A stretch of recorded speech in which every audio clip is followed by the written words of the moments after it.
नमस्कार। आपका बात 25 में स्वागत है। अब आईआईटी की जो लगातार परीक्षाएं देने का जो मानस अभिभावक बना लेते हैं और अपने बच्चों को उस एक अंतहीन यात्रा में डाल देते हैं जिसका कोई अंत नहीं है। और कोटा को कोचिंग की नगरी कहा जाता है। वहाँ पे कोचिंग से कहते हज़ारों का कारोबार है। तो ये कारोबार, जो लोग कारोबारी हैं उनके लिए तो ठीक है, लेकिन क्या अनुपात है कोचिंग लेने वालों का और आईआईटी में सिलेक्शन करने का? संख्याएं तो बहुत कम हैं। लाखों लोग उसमें लग जाते हैं। कहते हैं कि कम से कम 12 या 15 लाख लोग उसमें लगते हैं। और दूसरा सत्य ये भी है कि वो जो इंस्टीट्यूट हैं, जैसे आईआईटी की बात कर लेते हैं, वहाँ पे अभी भी आधे से अधिक लोग या आधे के आसपास लोग बिना किसी कोचिंग के आते हैं। ये आईआईटी दिल्ली, आईआईटी कानपुर, खड़गपुर, मद्रास, उनकी तरफ से ही जो लोग हैं उन्होंने बताया है। चलिए, ये तो कुछ आंकड़े हैं, यानी कि बिना कोचिंग जाए हुए भी कर सकते हैं। लेकिन ये बात ठीक है कि कुछ लोगों को कुछ पढ़ाई की ज़रूरत होगी, वो खुद भी कर सकते हैं, लेकिन कोचिंग एक बहुत बड़ा व्यवसाय है।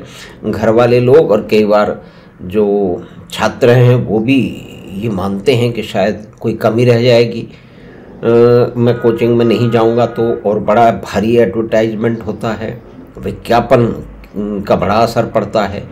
तो वो व्यक्ति, छात्र खुद भी, छात्र छात्रा और उसके परिवार वाले लोग भी उस पर दबाव डालते हैं, तो वो कोचिंग में चला जाता है। अब कोटा में तो दुनिया भर से, हिंदुस्तान भर से लोग आते हैं। बिहार से आ रहे हैं, मतलब भारत के हर कोने से आ रहे हैं, साउथ से भी आ रहे हैं। तो उनको जो एडजस्टमेंट की, जो घर से अलग रहने की एक तो समस्या आती है, तो है ही। कोचिंग संस्थानों ने स्कूल खोल लिए, यानी कि पूरी शिक्षा अब कोचिंग के भरोसे है। तो हमारी आरंभिक शिक्षा का क्या हुआ?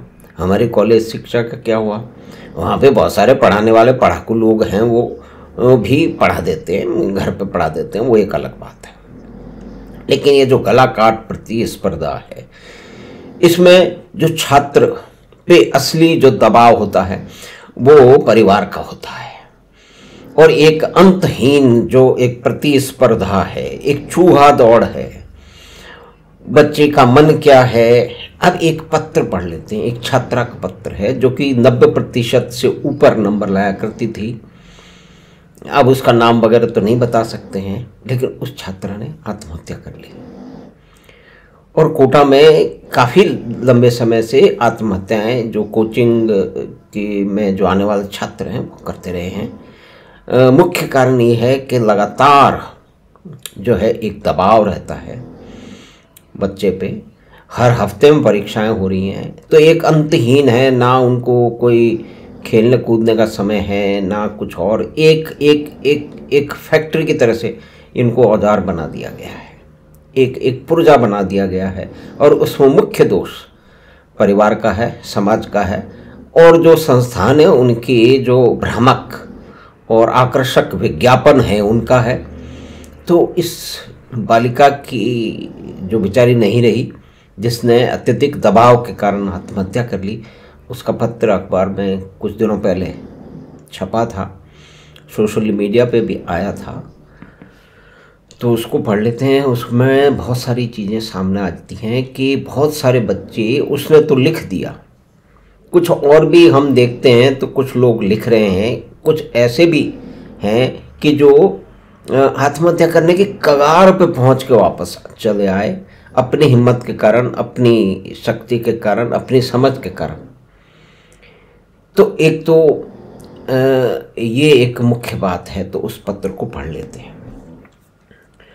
मैं भारत सरकार और मानव संसाधन मंत्रालय से कहना चाहती हूँ कि अगर वो चाहते हैं कि कोई बच्चा आत्महत्या नहीं करे तो जितनी जल्दी हो इन कोचिंग संस्थानों को बंद कर दें। ये कोचिंग संस्थान छात्रों को खोखला कर देते हैं। पढ़ने का इतना दबाव होता है कि बच्चे उसके बोझ के तले दब जाते हैं। वो आगे लिखती है कि वो कोटा में कई छात्रों को डिप्रेशन और स्ट्रेस से खुद ये बाहर निकालती रही है, खुद जो अपने साथियों को और छात्रों को इस समस्या से बाहर निकालती रही है, लेकिन वो खुद उसी जंजाल में, उसी जाल में, उसी परिस्थिति में आ गई कि जहाँ उसको आत्महत्या करने के अलावा और कोई उसके सामने कोई रास्ता ही नहीं था। वो आगे लिखती है कि बहुत लोगों को विश्वास नहीं हुआ कि मेरी जैसी लड़की जिसके 90% प्लस मार्क्स हों वो सुसाइड कर सकती है, लेकिन मैं आप लोगों को समझा नहीं सकती कि मेरे दिमाग और दिल में कितनी नफरत भरी है।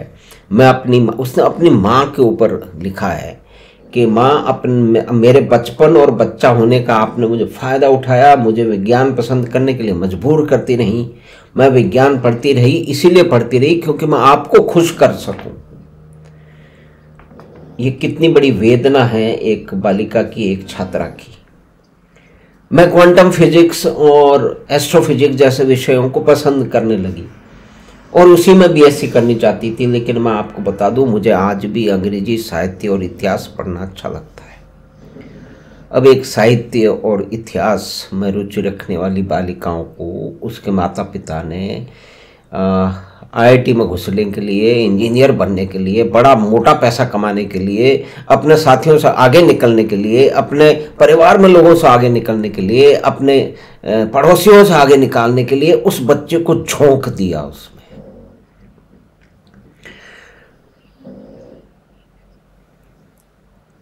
जो वो बनना चाहती है, वो आगे लिखती है कि मेरी बहनों के साथ, वो विनती कर रही है अपनी माता से कि मेरी बहनों के साथ कृपा करके आप ये अत्याचार मत करना, उनको मत घुसाना इस माया जाल में, इस मकड़ जाल में।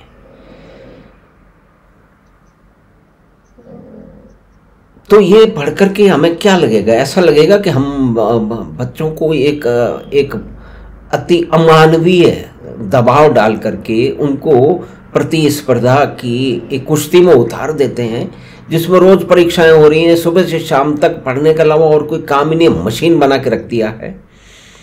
और जबकि ये भी बात है कि उसमें आधे से अधिक लोग जो है ना अपनी पढ़ाई करके आते हैं। ये ठीक है कि कुछ, लेकिन ये इतनी बड़ी इंडस्ट्री खड़ी कैसे हो गई है? यानी कि प्रारंभिक शिक्षा में, ये दुनिया में कहीं ऐसा नहीं होता है। प्राइवेट ट्यूशन होती हैं, प्राइवेट कॉलेज होते हैं, लेकिन इतना बड़ा काम कि सब कुछ ये प्राइवेट ट्यूशन में इतने बड़े बन गए कि इन्होंने स्कूल खोल दिया। यानी कि वहाँ स्कूल में भरते हो तो ये इसकी तैयारी भी कराएंगे, मतलब बच्चे को पूरी की पूरी तरह से उस जंजाल में, उस माया जाल में, उस मकड़ जाल में फंसा देंगे। और बहुत ही इनह्यूमन जो है कंपटीशन है, जिसका कोई अंत नहीं है, उसमें परिवार वाले बिल्कुल शामिल हैं। क्योंकि ऐसे बालकों से, ऐसे छात्रों से कई बार मिलने की काम पड़ी है। कुछ आईआईटी में सिलेक्शन भी हुआ है। उन्होंने कहा है वो पहले से ही पढ़ने में तैयार थे, वो तो उन्होंने तो इसलिए लिया उसको कि कोई 1-8% की कोई थोड़ी सी कमी हो, उसको हम पूरा कर लें। पहले से पढ़ाई में एकेडमिक रिकॉर्ड उनका बहुत अच्छा था, अच्छे नंबर आ रहे थे, पढ़ाई कर रहे थे, खेल कूद भी रहे थे, तो यानी कि एक सर्वांगीण विकास हो रहा था।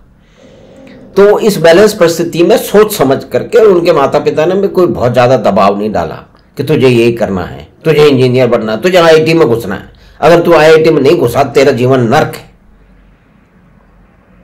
तुझे ये करना ही होगा। इस तरह के दबाव परिवार के माता पिताओं के होते हैं और उनको भेड़ बकरी की तरह से कोचिंग संस्थानों में भेज दिया जाता है। और जहाँ तक अधिकतर उस स्ट्रेस को और उसको समझ ही नहीं पाते हैं, और फिर एक उनका जो अवसाद की अवस्था में वो जो पहुंच जाते हैं। तो जिस बालिका का पत्र पढ़ा है, और एक दूसरे बालक ने भी लिखा है कि भाई मैं उस स्थिति में पहुंच गया था, लेकिन मैं उस मकड़ जाल से निकल आया और मेरे माता पिता ने इसको बुरा नहीं माना कि मैंने कोचिंग को छोड़ दिया। फिर मुझे जो दूसरा काम करना था, मुझे व्यापार करना था अपने हिसाब से, वो मैंने करना शुरू कर दिया। तो ये बहुत ही भयंकर स्थिति है। दूसरी बात है, वहाँ पे क्या साइकोलॉजिस्ट हैं, इतने छात्रों को जिनका एक पर्टिकुलर मार्क्स नहीं है, मतलब कोई मिनिमम क्राइटेरिया तो होगा, हर आदमी को कोचिंग में झोंक दो कोई आप। और इसमें निश्चय ही उनके पास मनोवैज्ञानिक होने चाहिए, लेकिन उनके पास तो है नहीं। वो तो बड़ी बड़ी दुकानें चला रहे हैं, उनको बड़े बड़े संस्थान कहा जाता है और लोग वहाँ जाने के लिए लालायित हो रहे हैं। तो ये सिर्फ इसी में नहीं चल रहा, हर क्षेत्र में चल रहा है। IAS बनाने की भी फैक्ट्रियाँ खुली हुई हैं। वो इस तरह के भाषण देते हैं कि आपको आश्चर्य होगा। बड़े अजीब अजीब मामला है। तो करीब करीब यही मामला है। तो जो भी छात्र इन चीज़ों को समझते हैं, और मुख्य रूप से तो ये बात माता पिताओं को समझनी होगी कि उन पे इस तरह का देखें, समझें, उनकी रुचि को समझें, उनकी जो परफॉर्मेंस है वो स्कूल में कैसा पढ़ रहे हैं, किस विषय में उनकी रुचि है उसको समझें। हमने बाल्यपन को बिल्कुल ही दे दिया है। और बहुत सारे लोगों ने इंजीनियरिंग की, वो ठीक है, IIT में नहीं गए, प्रयास करते तो जा भी सकते थे, लेकिन उस समय नहीं किया, दूसरी जगह गए, पंजाब इंजीनियरिंग कॉलेज चंडीगढ़ में गए। और वहाँ के बहुत सारे लोगों ने अलग अलग विषयों में खूब काम किया, बड़े बड़े काम किए हैं, सारी दुनिया में काम कर रहे हैं, बड़े बड़े संस्थानों में वो बिल्कुल शीर्ष पर बैठे हुए हैं। तो ये सभी उसकी बात है। और बहुत सारे लोग तो हैं, इनको बहुत सारों को देखो आप कि जिन्होंने पढ़ाई छोड़ दी थी और वो उन्होंने कंप्यूटर की और उसकी दुनिया में अपनी रुचि के कारण, अपनी समझ के कारण, अपनी मेहनत के कारण, अपनी प्रतिभा के कारण एक इतना बड़ा है कि जो सारी दुनिया में जितने भी एक्सपर्ट है उनको वो उनके लोग नौकरी में काम करते हैं। ऐसे बहुत सारे लोग हैं। तो हमने बातचीत की जो कोचिंग का जो माया जाल है, मकड़ जाल है, हर क्षेत्र में है। आज हमने IIT जी के बारे में बातचीत की, और एक छात्रा ने जिसने आत्महत्या कर ली थी उसके एक पत्र का अंश पढ़ा। अब सोचना हमको है, सोचना पेरेंट्स को है, क्यों उन पे, अपने बच्चों पे उनको दबाव नहीं डालना चाहिए, उनकी रुचि देखनी चाहिए। और बहुत सारे काम हैं दुनिया में, ऐसा नहीं है कि IIT कोई नहीं जाएगा तो कोई बहुत बड़ा कोई पहाड़ टूट पड़ेगा। एक अंधी प्रतिस्पर्धा, 24 घंटे की गला काट प्रतिस्पर्धा में बच्चों को झोंक दिया जाता है, उनका बचपन, उनका लड़कपन उनसे छीन लिया जाता है। इससे अधिक अपराध मेरे ख्याल में हो नहीं सकता।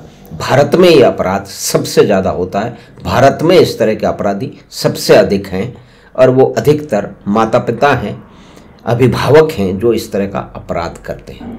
तो धन्यवाद, नमस्कार। आपने ये बातचीत सुनी कोटा की फैक्ट्रियों में या कि कोचिंग इंस्टीट्यूट में, जो कि सभी जगह फैल चुका है, सारे हिंदुस्तान में है, और उसमें कितने अवसाद में और तनाव में बच्चे रहते हैं और आत्महत्याएं भी कर लेते हैं।